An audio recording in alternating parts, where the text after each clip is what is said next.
Hey there! Welcome to Exam Archer, your go-to destination for all the latest tips and tricks on proctored exams. Today, I've got something truly exciting to share with you. A proven method to bypass the Respondus lockdown browser. But here's the best thing. I'm not just going to talk about it.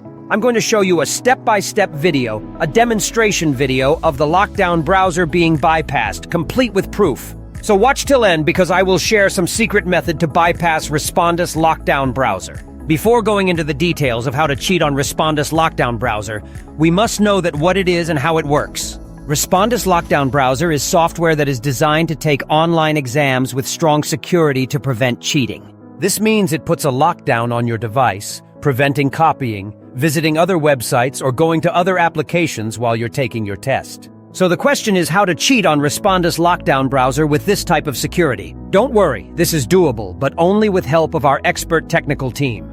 This method involves the deployment of the advanced software crafted by the expert themselves. This ingenious software allows them to slip through the lockdown browser's defenses and taking the exam on their behalf. In this method, team expert will take exam and student will be just sitting in front of laptop. That's it.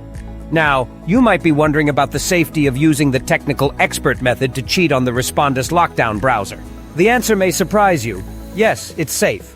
Why, you ask? Once that custom software does its magic and bypasses the lockdown browser, it operates like a ghost in the machine. This means it leaves no trace behind. So when it comes to foolproof cheating on the lockdown browser, the technical expert method by Exam Archer is the way to go. If you're looking for assistance with bypassing the Respondus lockdown browser and want to connect with our team of technical experts, you'll find the link conveniently placed in the video description below.